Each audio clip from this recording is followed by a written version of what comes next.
Westmoreland Community Connections is a presentation of Citizens Fiber. Welcome to Westmoreland Community Connections, a look at issues and happenings on Classic Hits 107.1 WHJB. Here now is your host, Jennifer Mealy, Chief Communications Officer and Managing Director of Evangelization of the Diocese of Greensburg. Welcome to Westmoreland Community Connections on WHJB. I'm your host, Jennifer Mealy. Very happy to be here today with Kelly Brisbane. She's the Executive Director of the Animal Friends of Westmoreland. Kelly, thanks for being here today. Lots of exciting stuff to talk about, right? Absolutely. Thanks for having me. Wonderful. So I think we need to start to talk a little bit about you. Tell us a little bit about you, where you grew up, where you went to school, and how you ended up in the career that you chose. Sure. So I actually grew up in Greensburg and I went to Hempfield High School. After high school, I was very involved in the arts. I went to Point Park College, which is now Point Park University. They've upgraded. And I ended up doing a lot in New York City, nationally and internationally as a performing artist. So I got to travel the world and perform in various musicals. I lived in Manhattan for a long time and did radio commercials, voiceovers, all kinds of stuff. It was a super fun past life that feels like forever ago. And I met my husband there in New York City. And we decided after we had our son, who is now 12 going on 13, that moving back home to this area to give him the type of upbringing that I had was something that was important to us. So we moved back here in about, I think, 2012, 13-ish. And we've been here since. It's definitely a transition, though, from New York City. Oh, I can't imagine. I mean, the booming metropolis of New York City compared to here. But when you got back here, how did you make your way to the Animal Friends of Westmoreland? So having most of my background, I would say, in the arts, I did do a lot of various types of jobs. I worked and also ran a temporary staffing agency in New York City. So in between all of my acting jobs, I would get various types of experience. So when all of the different types of experience that I had over in New York City kind of led me to where I am today. Also, I've been a vegetarian, strangely enough, since I was 5 years old, and I've always had a passion for animals. So when I saw this job posting become available, I thought, you know what, this sounds like a really unique opportunity. And I had the pleasure of working with Candy Valentino. She's the founder of Animal Friends of Westmoreland. I worked with her a lot through the event world, and she recently relocated to Arizona. So when I saw the job, I reached out and said, hey, this is something that I would definitely be interested in. And it all kind of, worked out. I mean, God has a plan. And so now I'm really, really excited to be a part of this team. They've never had an executive director position here before. We have an animal shelter in Youngwood for companion animals, mostly dogs and cats, and occasionally we do get some bunnies. And then we also have a 62-acre farm sanctuary in Latrobe, which I don't know if many people are familiar with at this point because things have pretty much been to a halt with COVID and everything. But there we have a bunch of animals that have been abused, neglected. Most times people think of dogs and cats in those situations, and they don't necessarily think of farm animals. Whenever our founder started to get some calls about farm animals, it just seemed like the perfect fit to expand in that direction. So we have that 62-acre farm now, and we've got 6 pigs, 5 cows, 6 ducks, 6 goats, 6 sheep, a mini mule, a chicken, all kinds of animals. And they get to live the rest of their life out with an awesome, incredible staff. We do enrichment activities for them. And hopefully in the future, we'll be able to offer some tours or maybe some farm experiences to the public. Wow, that is so impressive. I'm not sure that I knew that the animals ended up living their lives out there. So you have to have quite a wonderful staff. So tell us a little bit about your staff and what kind of qualifications they have and what kind of work they do. Sure. So any nonprofit, I think most people know it's you run on a bare bones crew. The staff here really has been working on their own, which was also, a little bit of a challenge coming into this new role with a team that's been really just a well-oiled machine doing this for a long time. We opened up, we got our nonprofit status in 2006, and we were founded in 2006. Our nonprofit status was in 2008, and we opened the doors to the public in 2009. We have a staff member that's been with us from the beginning as a volunteer. So, she's really seen us through the various stages. We have another staff member that's been here 9 years, really working closely with these animals. When you think of an adoption center, a shelter, or a farm sanctuary, you think, oh, great, I get to work with animals.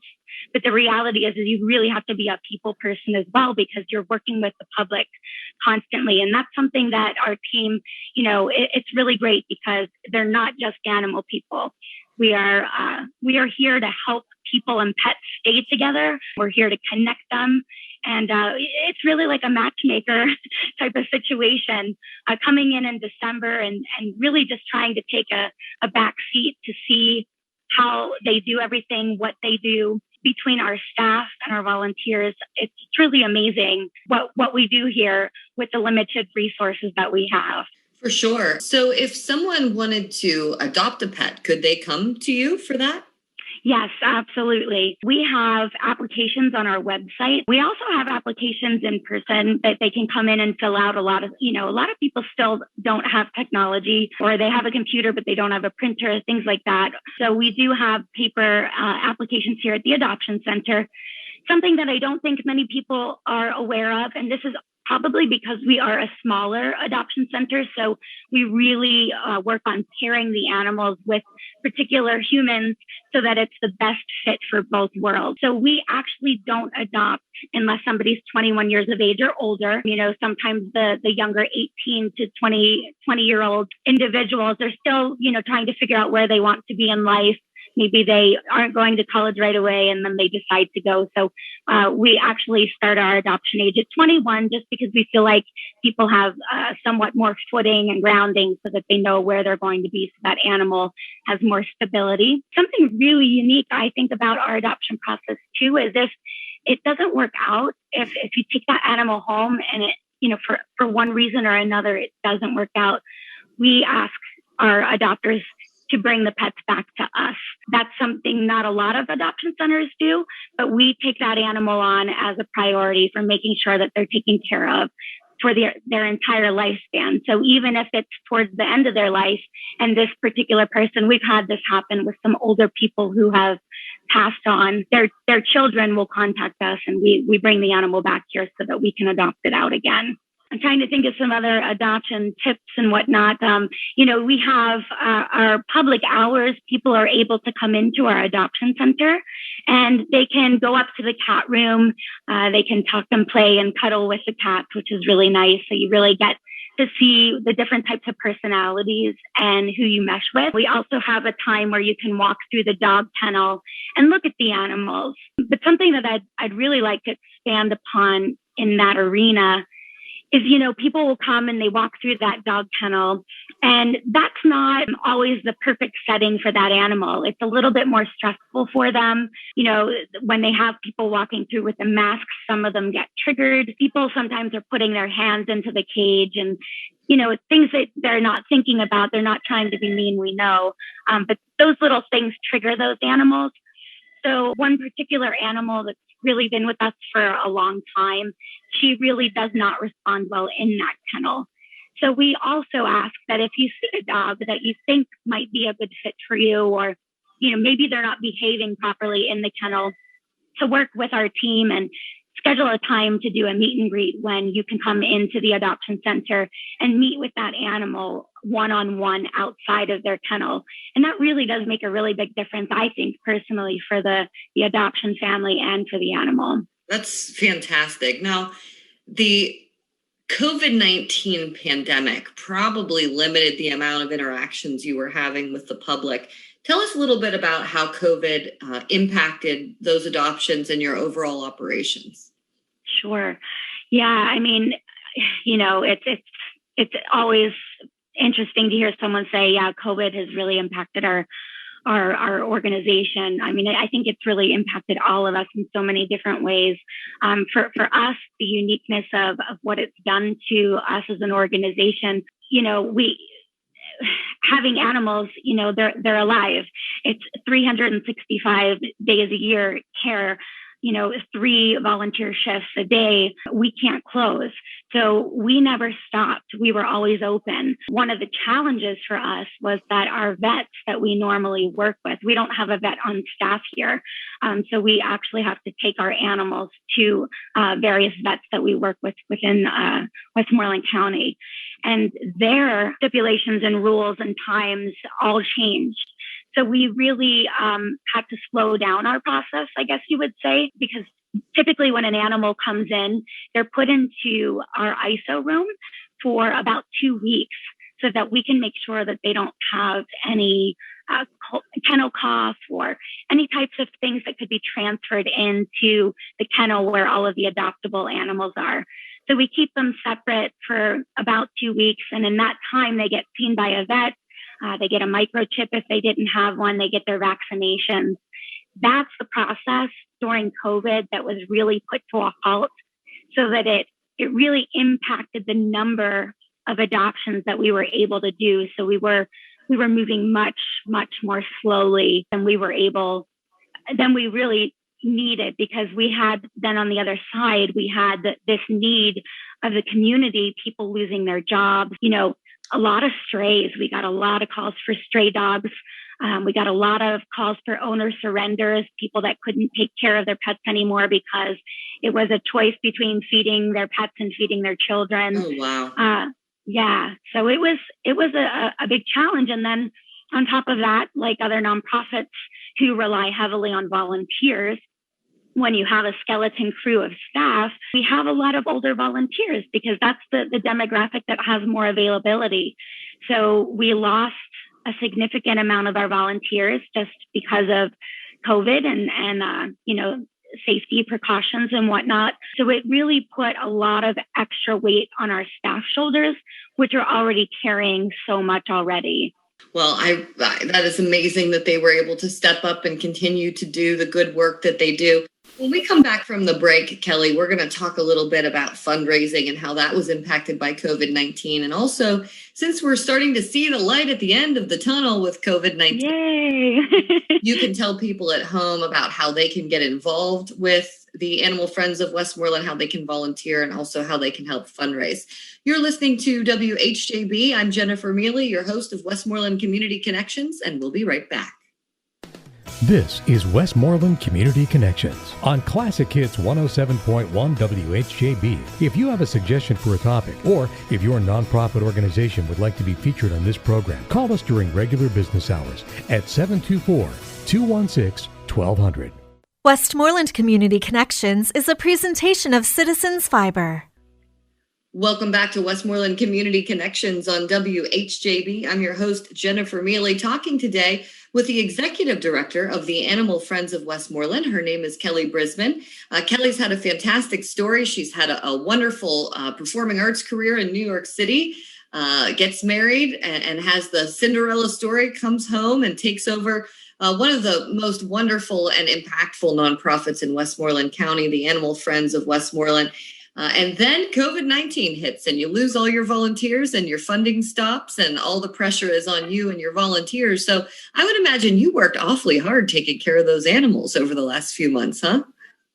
Yeah, definitely. I mean, I didn't start until December, so I would say most of the harder work was put on the staff that was here before I had the ability and time, whenever I started this position. But yeah, there's definitely interesting challenges. When I started, I would say in my second week, we did have a staff member at our farm test positive for COVID. So, I didn't think I would be the one out there working with all of these animals and shoveling poop and medicating the animals, but you do what you have to do. And that was something that, I wanted my team to know that, I'm willing to do what it takes as well. And so I jumped in and was working farm shifts and then coming home and trying to work on some executive director level items.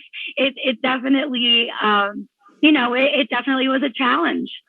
For sure. Let's talk a little bit about how you get your money, how fundraising works, and how people can get involved in that. So take us through that. Yeah, so the Animal Friends of Westmoreland had a really incredible amount of fundraising events that were taking place. I would say anywhere between 7 and 9 in-person events a year. And I would say half of our budget goals were made by those fundraising events. So having to cancel those events and try to figure out what we were going to do to come up with that revenue stream was definitely challenging. In 2020, we didn't have, I think we had one fundraising event in 2020. And so one of the things coming on board, I do have a past background in events. So that was one of the things I think that I was brought on the team for, was to try to find different ways that we could do virtual events or find some different revenue streams. Definitely the fundraising events are a huge component for us, but we also rely heavily on donations. We do an annual fund drive at the end of each year, which really supports a good amount of our revenue stream. The adoptions are really important to us as well, but those really primarily just cover the cost of our vet fees. In addition to that, we've been starting to do, like other people, raffle tickets, which have been working really well just to help us have, some extra revenue each month to put towards a lot of the expenses that we have here at Animal Friends. Other ideas, just to put it out there. I know some people don't really talk about it, or maybe they don't even think about it, but we've been trying to talk to more people about estate planning and putting the Animal Friends of Westmoreland, as a thought. If animals is something that you're passionate about, that is definitely something that we would appreciate being considered for. Also, in lieu of flowers, if somebody passes away, we have other different areas and ways you can give back. If you love shopping on Amazon, you can choose the Animal Friends of Westmoreland through Amazon Smile as your charity of choice. So then a percentage of your purchases will come back to the Animal Friends. Donations are massive for us in terms of in-kind donations and also monetary donations. It's pretty cool, Jennifer. Every day I sit in my office and I hear people coming in and bringing in, dog food, cat food, pumping cat litter. We send out a weekly newsletter and we have all of our needs in there, and the community really rallies together to bring us those items that we need, paper towels, garbage bags, things like that. And then there's supporters like, I'd like to give a quick shout out to Sendell Motors. Sendell Motors actually gives us the opportunity to, with Laura Kay, I know Laura, they do a weekly animal shout out for an adoptable pet for us. So there's so many different ways that you can give back, and that could move us into volunteering if that's something you'd like to talk about as well. Wow. Well, that's wonderful. I mean, so are you seeing the light at the end of the tunnel? I mean, you seeing things starting to get better in terms of the possibility of having these in-person fundraisers at some point? I think it's a hopeful sign that, there is notification that we can start getting back to normal. I think they said Memorial Day, but we still are seeing some cases with COVID with volunteers and staff here. And so we're not letting our guard down yet. We're doing a Dancing with the Celebrities event that we actually had to push to July. It's going to be a virtual event on Wednesday, July 28th. And I was really toying, after hearing that things can go back to normal fairly soon, I was toying with the idea of maybe doing a hybrid model. But I think with, our volunteers and our staff still having some of those close encounters, we're still going to play it safe at this point in time, with the hopes of maybe, in August and maybe the fall, we can start to move towards in-person events again. Wonderful. Well, that's still good news. It's still positive. And I think you're getting the word out really well about how people can get involved and how people can help, because you certainly do need the help. So what about some stories for us? Tell us a couple of stories of adoptions, or even how you came to an animal, because I'm sure there's some sad stories too out there. Yeah, definitely. Oh, some stories. I would say my first month of working here, there was, a transition of getting used to having people, the owner surrenders, I think, are the hardest cases that pull on your heartstring when somebody can't take care of that animal anymore and they bring them into us. To see that longing and that sadness in that animal's eyes when that person walks out the door, the amount of time it takes for them to even stop their gaze looking at the door, it really, that as an animal lover, it's tough. That's really hard. And having to kind of like change your outlook to think, well, we're going to find a better life for this animal and make it and turn it into a positive. It was Christmas Eve. I was working in my office and we had an owner surrender come in. It was a daughter actually that brought a dog back to us that was from us originally. And her mother had Alzheimer's and her father had just passed away. And they had other animals in their home and weren't able to care for the dog named Sarah. And my grandmother had Alzheimer's and it was definitely not something that I would wish on anyone.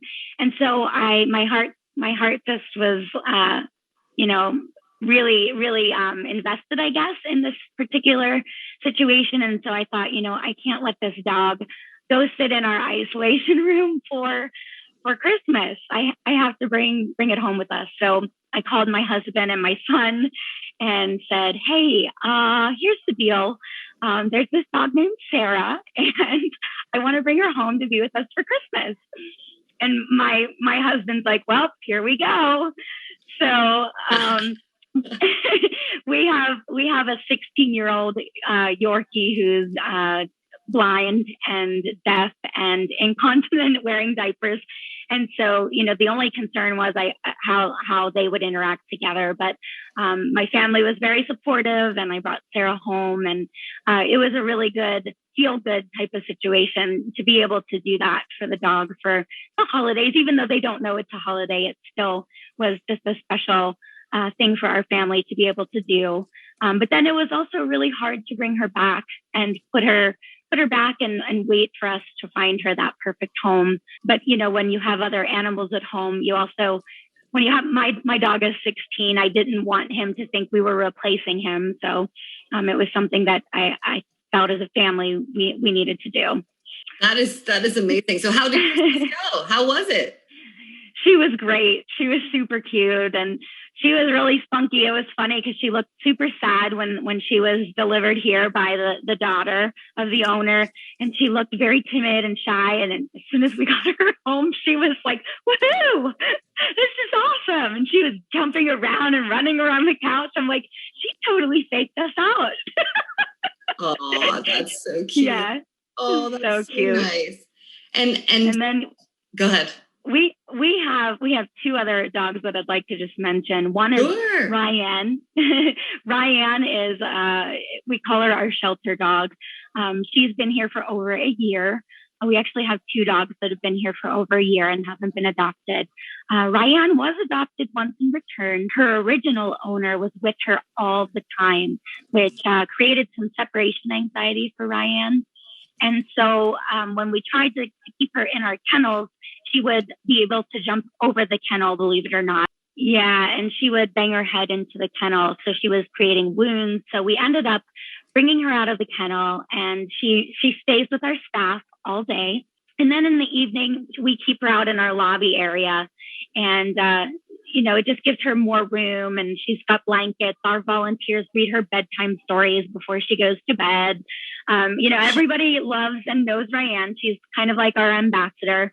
And as much as I would love to find a forever home for her, it would really take a unique situation because that person would need to be with her all the time. You can't leave Ryan for 10 minutes or she will redecorate and chew your door. So, if anybody knows of any long-term care facilities where she would be able to go in and out of the rooms and visit everybody and be the queen, even maybe like a truck driver that could take her with, them on the road all the time, that would be a really great situation for Ryan. And then our other good feel story is Dudley. And he came to us in September of last year. and he is a deaf mastiff. He is massive, and he suffers with some neurological challenges. And so he doesn't really understand how big his body is. So keeping him in that kennel is really tough. So we have to do a lot of different activities to get him out and make sure that we burn off some of his energy. But finding an adoption family has been extremely challenging because he is deaf and suffers these neurological challenges. We need somebody who really understands special needs animals and the time that it's going to take to really get him to where he needs to be. Because on top of all of that, he's one, so he's also a puppy. We just found out that we have an adoption that is happening with Dudley today. Wow. And we are so excited. Our staff and our volunteers have been so invested in Dudley and making sure that we can find a family for him. And we really were starting to lose hope. So I just want to give a shout out to this awesome family who already has 2 dogs. One of them is blind, for taking Dudley into their home and giving him a chance. Kelly, I think we should give a shout out to you. You are a shining star. You are a fantastic spokesperson for the Animal Friends of Westmoreland. Before we leave here today, can you please go over your website, your phone number, so people can learn how to get involved, might want to make an adoption, might want to make a donation. Could you do that for me?